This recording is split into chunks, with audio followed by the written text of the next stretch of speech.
And it is this account that will lead me shortly to ask you what on earth Rishi Sunak is playing at. Whether he doesn't care about professionalism, integrity and accountability, or whether he doesn't understand why putting Suella Braverman back in the Home Office is almost overnight a complete dismantling of any grounds for the optimism that I described to you a moment ago. Let's begin at the beginning, if you didn't read the article. She said in her resignation letter that it was an accident, that her breach of the ministerial code, I'll say that again because, again, it used to matter and it needs to matter again. Her breach of the ministerial code was accidental. It was not. She deliberately sent 2 emails. Both of those emails constitute a breach of a ministerial code. She forwarded her own an email from her political account, from her ministerial account to her private account.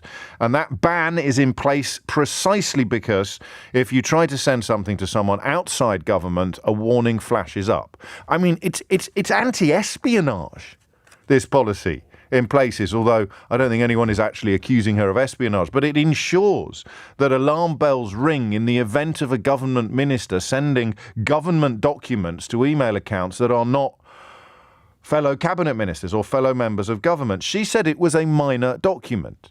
That's not true either. It was a paper for a cabinet committee which had not yet met, about a policy that had not yet been agreed. So it's workings.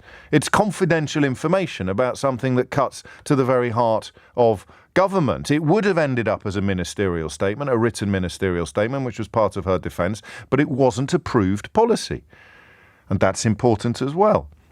She claimed that it was done at 4 o'clock in the morning after a long night's work. This is part of the accident defence. That's not true. It was sent at around 7:30, according to Tim Shipman's report in the Sunday Times. Her aides, Truss's aides, Elizabeth Truss's aides, and this is what I mean about him being a bloke that people talk to. Liz Truss's aides are adamant that she lied to the Prime Minister about this. She also claimed in her letter that she went straight to the Cabinet Secretary. Tim Shipman in the Sunday Times reports that she only confessed after Andrew Percy, whose aide was accidentally copied into the email exchange, went to the chief whip, who then went to Simon Case, the cabinet secretary. Lying about the time of an email is particularly stupid because, of course, anyone can see the time that it was sent. And now here's the really weird bit.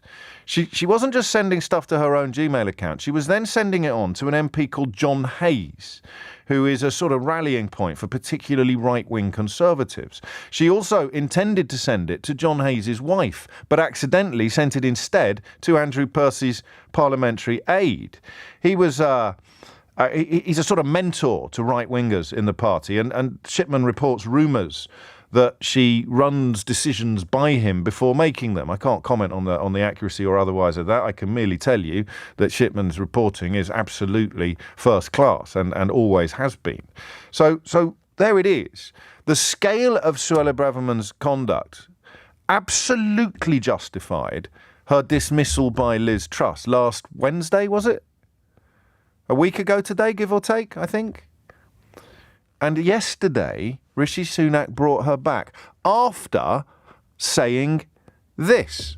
It's the Labour Party, it's the Lib Dems, it's the coalition of chaos, it's the Guardian reading, tofu-eating, wokerati, dare I say, the anti-growth coalition. Which just makes her ridiculous, not dangerous. What makes her dangerous on a moral or an emotional level is the fact that she boasts about dreaming of deporting refugees to Rwanda, a truly despicable intervention in British public life, the like of which we haven't heard or seen before, or at least not since Enoch Powell was shown the door by his Conservative Party leader.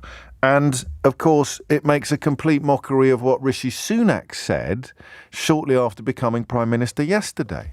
This government will have integrity, professionalism, and accountability at every level. Trust is earned, and I will earn yours. So she lied about the offences that got her fired. She behaved with a complete absence of integrity. Her ludicrous comments about tofu-eating wokerati suggest that her relationship with professionalism is about the same as my relationship with playing scratch golf, i.e. non-existent. And the simplest notion of all, accountability, you will be held accountable for your actions, has been completely torched by the new Prime Minister on his first day in the job.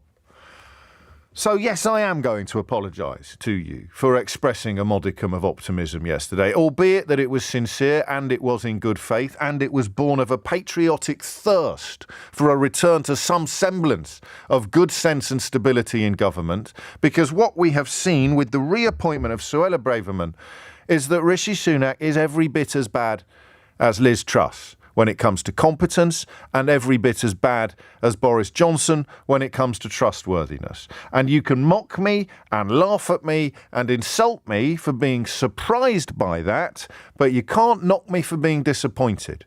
Because if you don't want a return of some semblance of stability or good sense to government, then you're an idiot, regardless of what your politics are. I don't want your mortgage rates, thankfully, coming down a bit. He seems to have garnered some confidence when it comes to fiscal policy, when it comes to economics. But for goodness sake, if you could come in after, Mr. Blobby could come in after Liz Truss and effect an improvement in the market's confidence in the state of the British government. The rest of it, those 3 points, those 3 words, which actually warmed the cockles of my heart yesterday when I heard him say it. Integrity, professionalism and accountability have been completely torched within 3.5 hours of him uttering them by the reappointment of Suella Braverman to the Home Office. So I do apologise to you for being briefly and wrongly optimistic yesterday. But I'm afraid I would do it again, because I would clutch at whatever straw you offered me if it pointed to the possibility of a return to a political landscape upon which everybody agrees not only to abide by the rules, but also about the importance of the rules. 17 minutes after 10 is the time.